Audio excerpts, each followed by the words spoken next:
Good day, everyone, and welcome to another episode of the GSR Podcast. I'm your host, Angelo Zulueta, and today we're going to be tackling living large in small spaces. Given GSR is a real estate company that enjoys heavily catering to the leasing market over in Makati as well as the other city areas which we service, it is pretty much an inevitability that majority of our customers and majority of our associates here live in condos. And condo life can get hectic, especially given the nature of the work in the area that these condos are in. Makati is a central business district, and we don't get all that much downtime from our 9 to 5s or our weekends. So, as a courtesy and as an attempt to help everyone who tunes into our channel as well as the various leasers and tenants that we have under our roof, I wanted to present a couple of different categories of essentials that you should load up in your unit that will serve you very well hopefully no matter the pay grade that you have and your lifestyle. I have divided this into 3 categories. 1, you got your foods, because of course condo life is cooking life, whether we like it or not. Even though karinderya food is absolutely wonderful, sometimes we do miss the taste of home. Number 2, you got your furniture and appliances. And number 3, you have your miscellaneous products. So, without further ado, I'm just going to go right in and get started. For foods, you got your fruits, your veggies, and your specific viands. For fruits, I think the most standout thing that you can have in your pantry is anything related to citrus, whether it's oranges or lemons or even calamansi. Aside from being quintessential seasonings, aside from oranges because they are a bit too sweet for the Filipino palate, even the normally inedible parts of the citrus fruits that you can normally put in your cupboard are extremely useful for a variety of reasons. You can zest your lemons if you have a grater. You can also zest your oranges. And I haven't heard of calamansi zest, but I know certain desserts also use those. If you want to, you can also juice your lemons or slice the various citrus fruits into thin slices and then either boil them in a pot so that they can work as an impromptu air freshener, especially if you add a dash of cinnamon to the concoction, or you can put it in your water so that you can flavor it, or you can even make lemonade or citrus juice of your own choosing to mix it with either sugar or honey if you're feeling more health conscious. The peels themselves not only work as a flavor enhancer, but if you are a plantita or a plantito, placing the peels in your pots can also help with the health of your plants, since they do contribute to soil health from what I remember learning from my plantita mother. Shout out to my mom, love you very much. I did run a lot of these things by her when I was talking about the episode proper before, because what better way to get advice for healthy life living and efficient life living than a seasoned Pinay mom. All right, now on to the veggies. Cucumbers I want to start with first because they function very similarly to citruses in that you can add them to your water to make it healthier, especially since cucumber has a very high water percentage. And their peels also function really well, not just for seasoning, but also for helping out with your plants. And various Filipino dishes also use cucumber as an ingredient. But aside from that, no Filipino pantry or no decent cook's pantry would be complete without onions and garlic. If you forgo the other vegetables that I'm going to mention here, that's arguably fine as long as you have onions and garlic, because they are the quintessential seasoning to practically every single Filipino recipe, or even every single struggle life food recipe if you're a struggling or a saving college student or you want to save money. Because even something as simple as sauteing onions and garlic and adding that to your canned food of choice, and then maybe adding a splash of soy sauce, salt, and pepper is already enough to make you feel like you're eating something wonderfully decent instead of feeling the pain of having to save money. Plus, it doesn't take too much effort chopping them with methods I'll get into later, because one of them involves shilling effectively a specific appliance, if you will. But aside from onions and garlics, I am a very large advocate for carrots, spring onions, and potatoes, because carrots are a really good flavor enhancer and they're part of the series of different vegetables you put in curries, our Filipino curries. So menudo, mechado. I think, no, you don't put it in adobo. Well, you put it in baked adobo, kaya naman. Yes, you can bake adobo. Yes, there are recipes for that. It's a personal choice. It's also a possible rabbit hole leaping point. And well, I guess you can also put it in nilaga. You can put it in sopas. So carrots are very useful for the Filipino palate. Potatoes are great because they are also another good alternative to rice, or they're a wonderful way to add even more carbs to your diet. If you want to also shell out, there's sweet potatoes, which are more satiating, so they fill you more, they make you feel more full compared to potatoes. And they are arguably healthier because they have a higher fiber count. And of course, you can boil kamote, you can add it to ginataan, and you have a bunch of other recipes that use kamote. So there's that. And that should be everything for veggies. Or not actually. With spring onions, those are really useful because you can replant these stalks by saving the roots and then just submerging them partially in water and leaving them outside the fridge. Very handy, very good as a seasoning as well, especially for various dishes that aren't really the boiled kind. Also very easy to preserve. All right, that should be enough for veggies. Now for viands, eggs are an obvious choice because you can boil them, you can fry them, you can poach them, you can store them. If you get the nicer Japanese or Korean eggs from your local supermarket or from the imported foreign markets, you can also eat them raw because tamago kake gohan is a thing where you just get the egg, you put it on the rice, you mix soy sauce, you mix salt. If you have money to spare to buy packs of seaweed, you're pretty much golden. Then you can top it with any viand of your choosing, any canned viand of your choosing. It's really good. Or if you're feeling kind of squeamish from eating it raw, just make it fried rice. Do everything I just said, then chuck it in a pot and then saute it, and then you're gold because it just becomes fried rice. And it's an easy low prep meal or a low prep struggle meal if ever you need to save money. For the other viands though, because of sheer versatility, I would advocate a lot for bangus. Specifically because you can just fry it, there's daing na bangus. You can boil it in vinegar, there's paksiw, so that you have the acidic, glorious vinegary tang of it. Or you can even make it with sinigang, if you just boil it with the requisite vegetables if you feel like it. It feels like the most versatile of the fish, and even though it's not the cheapest, at the very least, you won't run out of ways to prepare it. You can even marinate it if you like in soy sauce and the like, and then make an even more sumptuous daing na bangus that's been marinated and seasoned rather than just frying it off the bat and then seasoning it after. So there's a lot of choices for that, and it makes you feel like your palate is less, or your food choices are less restricted. So that's the fish end. For the red meat end, I feel like ground beef is the most versatile. Because giniling exists, because ground beef curry exists, and because spaghetti is the quintessential struggle meal or the meal that you can make massive portions of, and of course, it uses ground beef. Though I guess honorable mention also goes to tomato ketchup or ketchup of any type rather, because it's a wonderful seasoning and you can use it for a lot of things. But I digress. As for white meat, one whole chicken. Or if you feel like you don't have the skill or you feel like it's a bit too much hassle with your current schedule to be able to dress a chicken down or divide a whole chicken into parts, chicken breast specifically.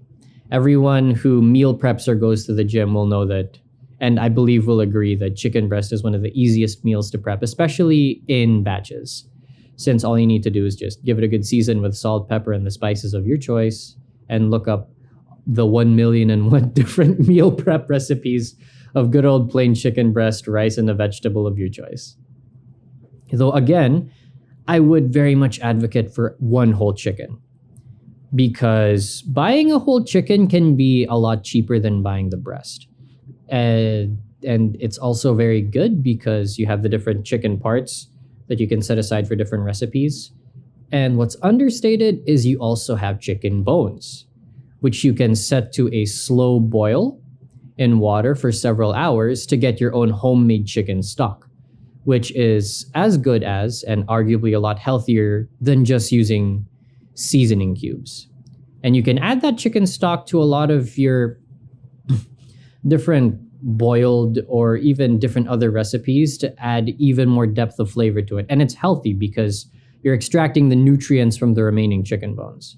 So if you have spare time on your hands and you want to save, it would be a very good use of your time to learn how to properly prepare a chicken and separate it. Plus bonus points, you can just freeze the separate parts in the freezer. So that's pretty much everything I wanted to bring up with regards to consumables, with regards to food. Next, I want to talk a little bit about furniture or appliances. I think we take our rice cookers very much for granted because in addition to being our absolutely wonderful source of rice, the people who boil rice in pots the old school way, you have 1,000,000% my respect, because that is a beautiful art in and of its own, to be able to tell when the rice is properly cooked over a stovetop or an induction cooker. Your rice cooker isn't limited to just cooking rice. If you have the fancy ones or if you have the attachments, please do not forget that your rice cooker can also be used to steam a variety of things, whether it's vegetables or it's your meats or your fish. You can also use your rice cooker to boil eggs by just nestling the eggs inside the rice, which is heathenish, but then I guess it works for some people. And don't forget that you can also add flavoring to your rice. The secret sauce for wives' tales and for Japanese rice would be vinegar, because vinegar actually prevents spoilage a lot more. And you can put vinegar in other recipes, but I think that's an entirely different tangent that I'll save for another episode. But vinegar on rice, even just a splash, both helps it not stick to the bottom of your rice cooker. So you have less tutong. You can also always just make tutong yourself if you're really fond of it. It's delicious after all. And it makes your rice last a lot longer, both inside the cooker if you want to keep it warm, and in your fridge if you want to store your leftover rice. Plus the vinegary tang does help. It does add another dimension to the flavor of the rice. Aside from that, the rice cooker pot itself is something I enjoy using as a spare receptacle for pasta water when I make pasta. Because sometimes you can't be bothered to scrounge up extra space for a second pan. And since rice cookers are made to hold boiling liquid anyway, you can just stick your pasta water in there for future use while you're making pasta. Which is another thing I'd like to add as honorable mention for the food section, by the way. Pasta is really good because you can make sopas, you can make really supposedly fancy yet incredibly simple things like oil pasta with just garlic. And before I forget, since it's both a product and a food item, I do also want to advocate for olive oil. Not virgin or extra virgin olive oil, because we know how expensive that is, but the variant for cooking known as pomase.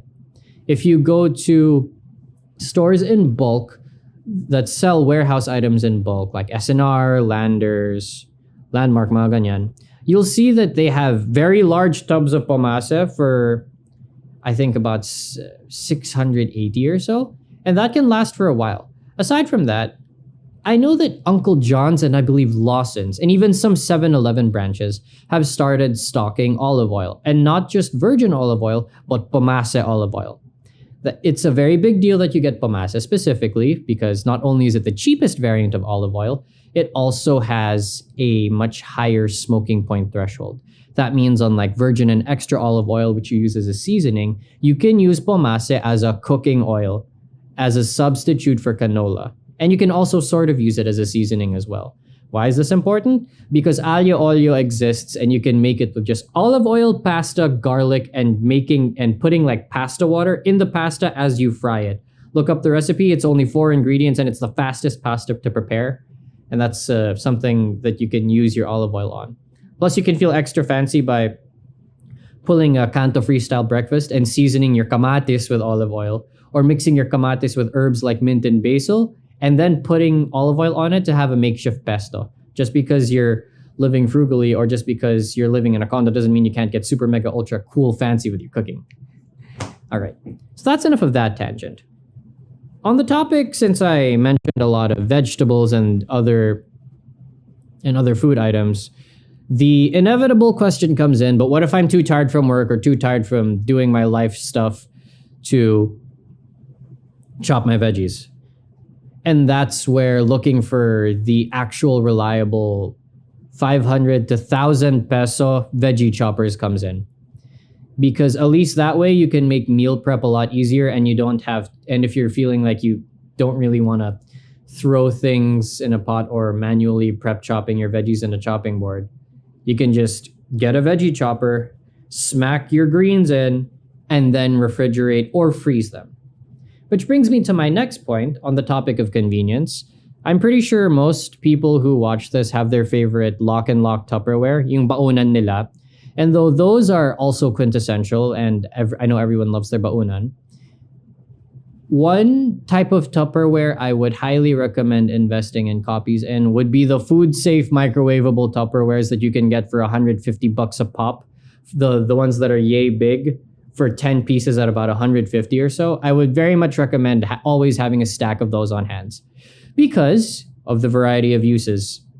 You can use them to, I've done this, you can use them to just like hold your sponges and your various liquids in your sinks. You can use them to hold the different leftovers from chopping vegetables, like leftover peels or leftover bones and the like, that you can just quickly set them aside to organize while you're cooking, and then just chuck the contents of that Tupperware in the trash later. And you can use the Tupperware as, instead of using your nice bowls or using your baunan as a way to preserve your food, just bring out the Tupperware and then put your leftovers in there, and then boom, you can just stick them in the microwave or transfer the Tupperware to the Tupperware contents to a bowl and then just microwave it like that, or ipainit mo na lang sa pot.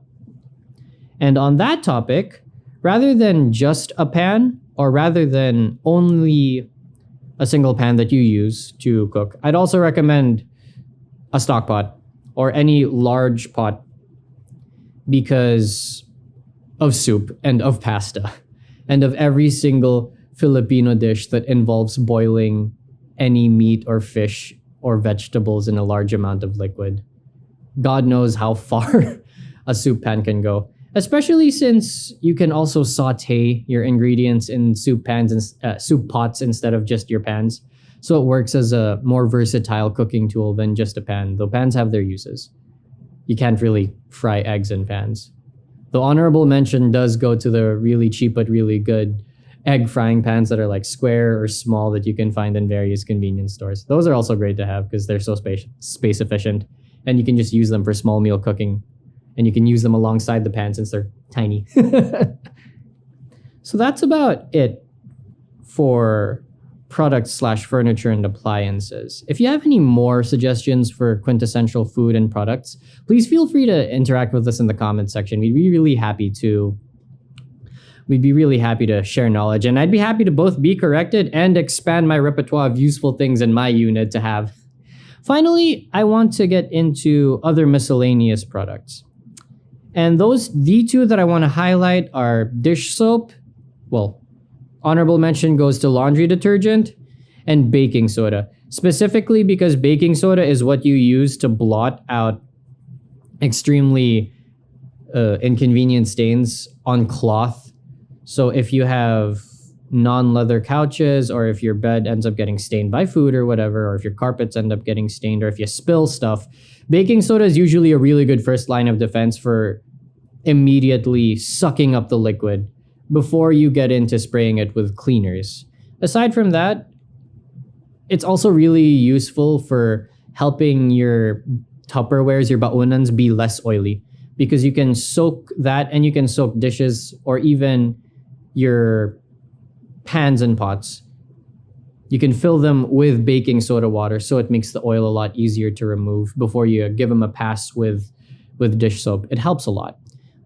Same with stubborn stains on your tables or on your kitchen sink. Giving them a once-over with baking soda before giving them a once-over with your cleaning products helps a good amount. As for dish soap, you'd be surprised how good it works with baking soda, especially on fabric stains, and as a way to have an emergency fabric freshener without having one that's a separate buy, or without having something that's in too many chemicals. Because you can stopgap a lot of cleaning messes with a mix of baking soda, dish soap, and vinegar. because those work as an emergency way to stop and clean up the spill before you bring out the heavy duty cleaning products like Lysol or like your floor cleaner or multi-purpose cleaner of choice. But sometimes the budget's not enough, or sometimes you're too lazy to bring it out and the stain is small. So those three work: baking soda, dish soap, vinegar. So I think that's about everything that I can mention that'll help you live larger and live easier, even in small spaces. So if you liked and enjoyed this episode, we'll be having it up back on our Spotify, on our Apple Podcasts, and on our YouTube Music, as well as the YouTube channel. You can find us on any SOCMED, and you can follow us on any SOCMED by just looking for at GSR Philippines. That's at GSR Philippines. We'll also be posting a QR code to the link tree where you can find a bunch of our different links for our socials. We also have a website at www.gsr-ph.com. That's www.gsr-ph.com. If you have any questions about real estate, or if you need help buying, selling, leasing, or renovating your property, please give us a call. Anyway, that was today's episode of the GSR Podcast. I've been your host, Angelo Zulueta. I'm hopefully looking forward to any and all engagement, because it's been great being able to help serve you all through this podcast. And I'll see you guys next time. So, bye. For all of your property needs, come to Global Strategy Real Estate, GSR. We at GSR are your one-stop shop for anything related to your property and more. From management to buying, selling, documentation, and maintenance, we have your back. At GSR, we aspire to provide the level of quality and service which put Japan on the map as one of the hallmarks of hospitality. Let us manage your property today.